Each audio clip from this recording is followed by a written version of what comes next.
बिस्मिल्लाहिर्रहमानिर्रहीम, अस्सलाम वालेकुम। साराना का सलाम कबूल कीजिएगा। साराना यूट्यूब चैनल, फेसबुक पेज पर आपको खुशामदीद कहता हूँ।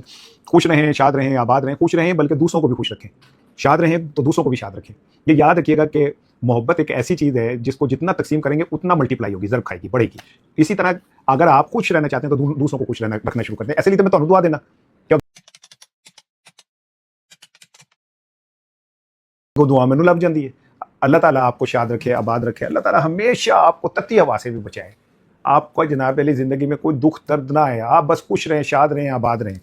आज हफ्ता है, 25 मुहर्रम उल हराम है, 11 जुलाई है और 28 हाड़ है। मैंने जब ये व्लॉग का आगाज़ किया करना था तो मेरे जहन में ये था कि मैं आपसे जो सबसे इंपॉर्टेंट बात है वो ये करूँगा कि भाई एक अपोजिशन मुत्तहदा अपोजिशन की शक्ल इख्तियार कर रही है। उनके कुछ मुतालबात भी सामने आए हैं, लेकिन इस मुत्तहदा अपोजिशन में इतलात है कि फजलुर रहमान भी शामिल होने जा रहे हैं और बहुत सारे लोग शामिल होने जा रहे हैं। मेरे जहन में था कि मैं इससे आगाज़ करूँगा, लेकिन फिर मुझे किसी ने उड़ती चिड़िया ने एक बात बताई। ये नजम सेठी वाली चिड़िया नहीं है, ये बड़ी ज़रा पाकबाज चिड़िया है, हर एक के कोठे पे नहीं बैठती। तो इसने मुझे कान में ये कहा है कि कुछ दिनों के अंदर जो एतमाद साजी का दूसरा मरहला शुरू होगा और उसमें कुछ पीटीआई के लीडर जो हैं रिहा होने जा रहे हैं। इतनी बात अभी बताऊंगा, फिर बाकी बात आपको आगे चल के बताऊंगा। तो ये एक बड़ी खबर है। कल बड़ी बड़ी मुलाकात हुई है कोट लखपत के अंदर और बड़ी लंबी सिटिंग हुई है। उसमें वो असीरान जो वहाँ अवेलेबल नहीं थे उनके फ़ोन पे बात कराई गई और जिन लोगों ने इस मुलाकात का अरेंज किया उन्होंने जनाब बाकायदा पीटीआई के असीरों को इकट्ठा किया। फिर उन्होंने, क्योंकि वहाँ तो जैमर लगे होते हैं और कोट लखपत में तो बहुत जैमर हैं, तो फिर ये कहा जा रहा है कि भाईजान वो जैमर शैमर ठंडे किए गए और फ़ोन पे कहा गया कि चलें जी आप बाकियों से बात कर लें। ये मैं आपको ब्रेकिंग खबर दे रहा हूँ। अब आ जाएँ तीसरी इंपॉर्टेंट खबर की तरफ। और तीसरी इंपॉर्टेंट खबर यह कि पीटीआई केपीके की हुकूमत ने मुतनाज़ा जितनी भी शिकें उन्हें वापस लेने का ऐलान कर दिया। ये बहुत अच्छी बात है कि उन्होंने मुतनाज़ा शिकों को वापस लेने का ऐलान किया। मैंने तो गुज़िश्ता रात हम टीवी के प्रोग्राम में भी कहा कि सुहेल आफरीदी ने बहुत अच्छा काम किया है कि उसने अवामी जज्बात का एहतराम किया है। नहीं तो वो भी कह देता कि किया है भाई तो फिर हम क्या कर लेते। लेकिन चूंकि पीटीआई से कोई तवक्को नहीं रखता कि वो इस तरह के इकदाम करेगी, उनका लीडर जेल में है और वो मौजे करेंगे, तो मेरा ख्याल है कि बहरहाल ये उसको शाबाश तो जाती है कि उसने एहतराम किया है। ये बात लाहौर आजकल बड़ी चल रही है कि 4 मर्सिडीज़ गाड़ियां जो हैं वो बुक करा ली गई हैं पंजाब हुकूमत ने और उनमें से एक आ भी गई है। कोई 1 अरब की गाड़ियां हैं, इनमें जनाब अली ब्लड प्रूफ भी है, बम प्रूफ भी है। ये ज़ीशान सैयद साहब की स्टोरी थी, तो मैं वो ऐसे देख रहा था तो मुझे इसमें ये तो खैर मुझे कुछ नहीं नज़र आया कि भाई 4 मर्सिडीज़ मंगाई ने भाई थोड़े भाई मंगाई है फिर तो मैं गो की क्या कर लूँगा। लेकिन इसमें इंपॉर्टेंट चीज़ ये कि एक मर्सिडीज़ एक ऐसी शख्सियत को मिलनी है जिनकी अपनी मर्सिडीज़ सुना है, पिछले दिनों को आग शाग लग गई थी तो वो तबाह हो गई थी। ये मर्सिडीज़ उन्हें मिलेगी। मेरा ख्याल है उनका पंजाब के पार्लियामेंट से या हुकूमत से मतलब वो उसका हिस्सा नहीं है। ज़ीशान सैयद की खबर है, लेकिन बहरहाल खबर तो बड़ी है। अब आता हूँ मैं असल चीज़ की तरफ, लेकिन उससे पहले वॉल स्ट्रीट जर्नल ने एक खबर ब्रेक की है।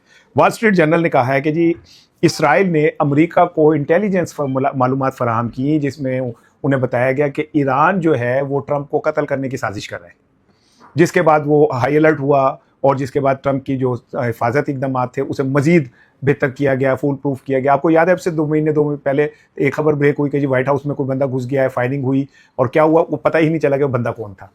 मैं कॉन्स्पिरेसी थ्योरी नहीं बना रहा, मैं आपको चीज़ें डॉट्स मिला रहा हूँ। उससे 3 माह पहले भी आपको पता होगा, 5 माह पहले भी व्हाइट हाउस में को इतलात मिली कि कोई बंदा घुस गया है तो उसे मार दिया गया। अब ये सारी चीज़ें मिला के वॉल स्ट्रीट जर्नल ने कहा कि जी ईरान ने प्लान किया था कि ट्रंप को कत्ल कर दिया जाए और ये बात इसराइल ने फिर अमेरिका को बताई। सबसे बड़ी लतीफ़ा तो ये कि इसराइल की इंटेलिजेंस बहुत बड़ी है, CIA बड़ी माठी सी है, मोसाद बहुत ताकतवर है और CIA बहुत माठी है कि मोसाद ने CIA को ये बताया कि जनाब ये होने जा रहा है। दूसरी बात यह है कि अमेरिका के अंदर 2 प्रेसिडेंट पहले भी कत्ल हो चुके हैं। जॉन एफ कैनेडी का तो पूरी दुनिया ने देखा, वीडियो मौजूद है, वो गाड़ी में बैठा है, जैकुलिन कैनेडी उनके साथ है, अचानक फायर होता है, जॉन एफ कैनेडी मर जाते हैं, जो है जैकुलिन गाड़ी से जो है उतर जाती है। आज तक कातिल नहीं पकड़ा गया, वो भी पादो ईरान देते कि जो ईरान ने किया है, ठीक है ना। और ये लोगों को सदूर को कत्ल करना ये ईरान का स्टाइल नहीं है, ये अमेरिका का स्टाइल है। अमेरिका ने पूरी दुनिया में जितने लोगों को, जितने सरबराहान को कत्ल कराया है दुनिया की हिस्ट्री में शायद किसी रियासत ने ऐसा नहीं किया।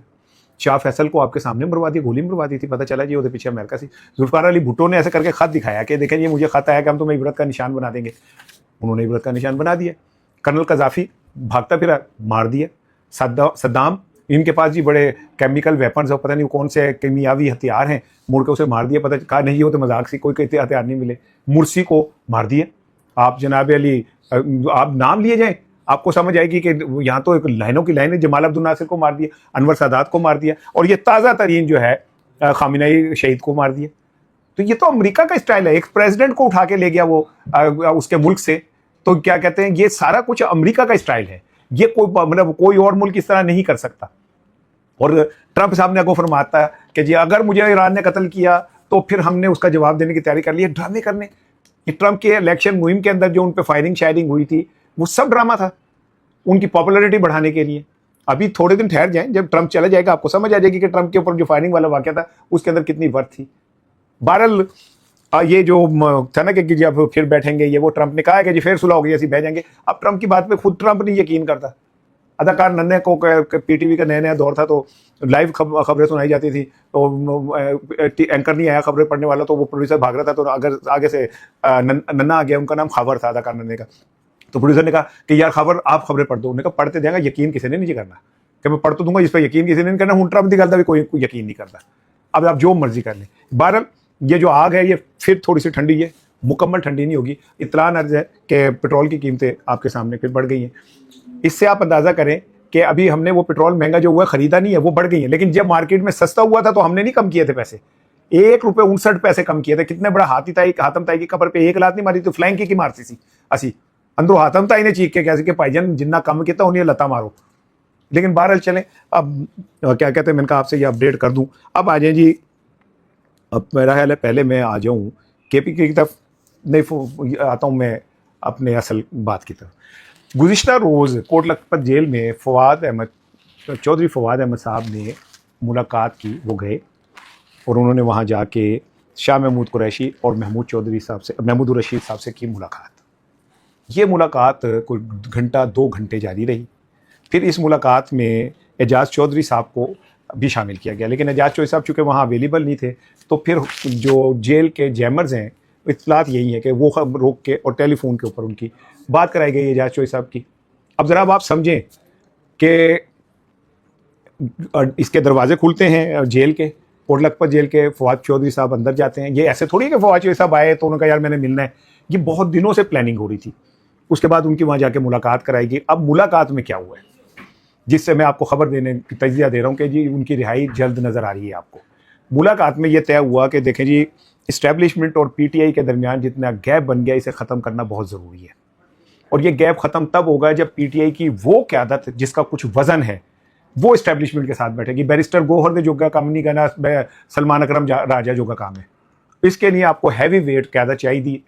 और यहाँ पे जनाब अली शाह महमूद कुरैशी साहब ने एक ज़रा क्रीज से निकल के छक्का मारा और उन्होंने फवाद चौधरी साहब को कहा कि देखें, फील्ड मार्शल साहब ने अमेरिका और ईरान के दरमियान सुलह कराई, ये कितनी बड़ी बात है, नामुमकिन बात है, लेकिन PTI के साथ मामला ठीक करना तो बहुत छोटी बात है।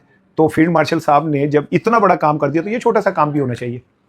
यहाँ पे फवाद चौधरी साहब ने कहा कि हाँ जी बिल्कुल बात आपकी ठीक है और ये पैगाम मैं आगे भी पहुँचा दूंगा। अब इस बात से आप समझे कि फवाद चौधरी साहब इस वक्त इस्टेब्लिशमेंट और PTI के दरमियान एक ब्रिज का किरदार अदा कर रहे हैं, और उनकी ख्वाहिश ये है कि जो PTI की पुरानी लीडरशिप है जो छोड़ गई है वो वापसी करे, जो गिरफ्तार है वो वापसी करे। अब जब ये मुलाकात इस्टेब्लिशमेंट की मर्जी और ख्वाहिश के ऊपर हुई है, और इस मुलाकात के अंदर शाह महमूद कुरैशी साहब ने फील्ड मार्शल साहब की तारीफ भी कर दी है। इसी में ये तय हुआ कि भाई अगर हम लोग बाहर आ जाएं तो हम बाहर आके वर्कर्स के लिए भी बात कर सकते हैं, उनको भी समझा सकते हैं, इमरान खान साहब के लिए भी रास्ते बना सकते हैं, और आने वाले दिनों के अंदर हम अपना किरदार अदा कर सकते हैं। अब किरदार अदा कैसे, को जेल में बैठ के करेंगे वो? जब ये जुमला आता है कि किरदार अदा करेंगे हम इमरान खान और इस्टेब्लिशमेंट के दरमियान फासले कम करने में, तो आप समझ लें कि किरदार तो वो बाहर आके कर सकते हैं। तो मुझे ऐसा लगता है कि फवाद चौधरी साहब की आज की मुलाकात जो डेफिनेटली इस्टेब्लिशमेंट की मर्जी के बगैर मुमकिन ही नहीं है, इतनी बड़ी मुलाकात। ये कैसे मुमकिन है कि फवाद चौधरी साहब वहाँ जाएं और वो फिर जो एजाज़ चौधरी साहब अवेलेबल ना हो तो उनको फ़ोन के ऊपर उनसे बात करें और फ़ोन के ऊपर उनसे बात भी करा दी जाए। मैंने तो सिंपल सा बताया कि भाई वहाँ तो जैमर लगे होते हैं, तो इसका मतलब है कि इतनी इंपॉर्टेंस थी इस मुलाकात की कि जैमर्स को भी शायद थोड़ा सा वो किया हो गया होगा तो मुल्क की। अब इस सारी सूरत हाल को अगर आप मिला के देखें तो आपको एक बात समझ आ रही होगी कि जो कोट लखपत जेल के अंदर असीरान है उनकी बाहर वापसी का तज्जिया है मेरा। टाइम हो गया, ये लोग आएंगे, ये लोग आके यहाँ पे एक सियासी फिजा बनाएंगे। और ये जो कहा जा रहा था ना कि सलमान अकरम राजा, बैरिस्टर गौहर, इनकी रिप्लेसमेंट तो ये नहीं होगी, डेफिनेटली पीटीआई में ये रिप्लेसमेंट नहीं होगी। लेकिन अगर शाह महमूद कुरैशी बाहर आके एज वाइस चेयरमैन काम करना शुरू कर दें तो उन्हें कोई चैलेंज भी नहीं कर सकता। और फर्ज करें कि वो आके खड़े हो जाएं और वो जाके अगले दिन चले जाएं परवेज इलाही के घर और कहे आप प्रेसिडेंट हैं, आप भी आ जाएं और वो भी आ जाएं, तो आईनी तौर पे कोई नहीं रोक सकता। और यही से अगर ये लोग सारे मिल के एक ऐसी पीटीआई डेवलप करने की कोशिश करते हैं जो तगड़ी भी है, जिसमें लोग भी तगड़े हैं और वो कोई सियासी रास्ता भी बनाते हैं, तो यहाँ एक बारीक सी गेम और आ जाती है। मैं तो आपके साथ तजिया करता हूँ चीज़ों का, खबर शबर मेरे को कोई होती नहीं, खबर शबर मैंने देंदा भी कोई नहीं। तजिया ये कि क्या एक ऐसी पार्टी नहीं बन जाएगी जो माइनस इमरान खान एक धड़ा मजबूत बन जाएगा। मेरी पीटीआई की अभी इस वीलॉग से पहले एक किसी दोस्त से बातचीत हो रही, तो मेरे दफ्तर आ गए, तो उन्होंने कहा जी मैं गुजर रहा हूँ तो मैं चाय पी लूँ। मैं कहा जी पी लें। उन्होंने बहुत सारी बातें की, जी ये खामी है पीटीआई में, ये खामी है। उन्होंने एक बात बड़ी बारीक सी की और वो बात मुझे लम्हे को उन्होंने कहा कि बात ये यार, अगर कुछ दिनों के लिए हम इमरान खान को माइनस भी कर दें पार्टी से और पार्टी को खड़ा कर दें और पार्टी खड़ी होने के बाद एक दफ़ा ताकत में आ जाए और फिर इमरान खान के लिए काम करे, तो इसमें क्या बुराई है। तो मुझे अभी मैं उन जुमलों को अपने कान में एडजस्ट ही कर रहा था, तो ये मुलाकात मेरे सामने आ गई कि अगर ये लोग बाहर आ जाते हैं और पीटीआई के ऊपर इनका कंट्रोल हो जाता है, इनकी सजाएं माफ हो जाती हैं और इमरान खान जेल में ही रह जाता है, तो फिर की मतलब होगा। अब ये दोनों रुख मैंने आपको बता दिए कि भाई हो सकता है कि ये इमरान खान की रिहाई के लिए अपना बड़ा काम करें, और हो सकता है कि एस्टैब्लिशमेंट चाहती है कि कोई ये लोग बाहर आ जाए और पीटीआई का कोई नया रुख सामने आ जाए। मैंने दो में गल्लां तुहाडे कोल सुट्टियां ने, अगर तो सोची जाओ, भावें जिहड़ा मर्जी सोचो। हफ्ता है, कल इतवार है, मौजे ही मौजे हैं, कोई नहीं किहड़ा काम करना है। तुसीं चंगे ध्याने लगे रहो, अच्छा ध्यान से लगे रहें, कौन सा क्या है। आप अपने कमेंट्स में भी मुझे बताएं कि इस पर आपकी राय क्या है। बल्कि मेरा नंबर, मैं आपको अपना व्हाट्सएप नंबर दे रहा हूँ, आप मेरे व्हाट्सएप नंबर पे अपनी राय दें, अपना नाम, अपना शहर का नाम, और मुझे अपनी राय दें। मैं उस राय को बना के उसके ऊपर एक प्रोग्राम करूँगा। मेरा नंबर ले लें 0333444933। ये नीचे भी चल जाएगा। मैंने ये नहीं शौक है कि मैंने उनको फ़ोन ही आते रहे। मैं तो ये नहीं, वैसे मैं कड़ा VIP हूँ कि जो मैं को बहुत बिजी हूँ, मैं सॉरी आपका फ़ोन नहीं उठा सकता, मैं हर वेले फ़ोन चुक सकना वेला मुस्टंडा का। लेकिन मैंने ये जो दो राय दी हैं, इस पर मैं चाहता हूँ कि आपका फीडबैक जो है वो मेरे पास ज़रूर आना चाहिए। जब पता तो चले ना कि मैं जो बात कह रहा हूँ वो आप लोगों को, आप उसको किस एंगल से देख रहे हैं। वैसे तो कोई ज़हीन हो ना बंदा आप में से, तो कह के तो आप भी लगता है इस्टेब्लिशमेंट की लाइन ले रहे हैं और इस्टेब्लिशमेंट आपके ज़रिए लोगों की पल्स चेक कर रही है कि आम आदमी क्या सोचेगा इस बात को। तो भाईजान तुम कमेंट ना करो, तुम कसम ना करना, तड़ी बड़ी मेहरबानी। मैंने तो इसलिए किया कि आपको मेरा इंटरेक्शन बढ़े। अच्छा जी, माशाल्लाह पीटीआई ने जो बिल पेश किया था उस पर इतना करोला पड़ा कि वो जनाब उन्हें बिल वापस लेना पड़ गया। अब CM KP ने जनाब अली ऐलान कर दिया कि इसकी मुतनाज़ा शिकें जो हैं ना वो फौरी तौर पर वापस लें। आज वक्त ने ये भी देखा कि शफी जान और पीपल्स पार्टी की क़यादत ने मिल के प्रेस कॉन्फ्रेंस की। मुझे वो वक्त याद आ गया कि कहते हैं कि जब APC हुई और पीपल्स पार्टी, मुस्लिम लीग नून, JUI और MQM और बाकी जमातें बाहर बैठी हुई थी, तो इमरान खान ने उस APC में शिरकत नहीं की थी। तो कहते हैं कि जनरल बाजवा इमरान खान की 1 घंटे तक मिन्नतें करते रहे कि तुसी आके उन्होंने हाथ मिला लो, और इमरान ने कहा मैं इनके साथ हाथ नहीं मिलाऊंगा चाहे कुछ हो जाए। और फिर कुछ हुआ, वो जेल चला गया, सब ने मिलकर जोर लगा के उसे जेल भेज दिया।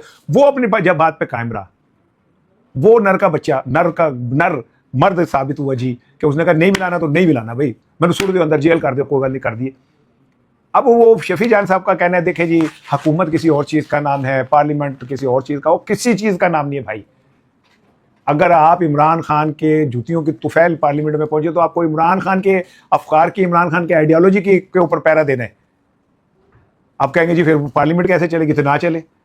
इमरान खान भी तो जेल में है, 3 साल से जेल भुगत रहा है ना। ये जून जुलाई की शदीद गर्मियों में गर्मियां बर्दाश्त हो जाती हैं, हफ्स का मौसम बर्दाश्त नहीं होता, जो तो सांस न सानी डालता फुल बर्दाश्त कर रहा है, तो आप भी करें। वो कोई किसका भी, कौन मुझे बता रहा था, कोई साफ़ी बता रहा था, कहता है मुझे रशियन मिनिस्टर ने कहा कि इमरान खान बहुत बहादुर है। तो मैंने कहा अच्छा, फिर कहते तो कुछ देर बाद उनका बहादुर नहीं, बहुत बहादुर है। तो मैंने कहा क्यों, क्या हुआ? कहता है यार उसने प्यूटन से जिस तरह बातें की है ना, तो मैं सोच भी नहीं सकता था कि कोई जो है प्यूटन से, क्या हबीब अकरम साहब का, हाँ, कि कोई इस तरह प्यूटन से बात कर सकता है। उन्होंने कहा, प्यूटन हैरान रह गया कि यार ये इतना बहादुर आदमी है, मुझसे स्ट्रेट फॉरवर्ड आंखों में आंखें डाल के बात कर रहा है और ना इसे किसी का परवाह ना कुछ है। ऐसे लोग कहाँ बाहर फिरते हैं यार, मुझे बताएं। ऐसे लोगों को दुनिया कैसे बर्दाश्त कर सकती है, जो अपनी अपनी खुदी के नशे में जिंदा होते हो। और इकबाल ने जो कहा था, खुदी का सिर नेहा ला इलाहा इल्लल्लाह, खुदी है तेगे फुगा ला इलाहा इल्लल्लाह, ये मालो दौलत है दुनिया, ये रिश्ता वो पैवन। बुताने वहमो गुमा ला इलाहा इल्लल्लाह। और शायद मुझे आज लग रहा है कि इकबाल ने इमरान खान को सामने रख के कहा था कि अगरचे बुत हैं जमात की आस्तीनों में, मुझे है हुक्म अज़ा ला इलाहा इल्लल्लाह। उसने ला इलाहा इल्लल्लाह सलामती कौंसल में कहा। उन्होंने कहा मुझे किसी से डर नहीं लगता,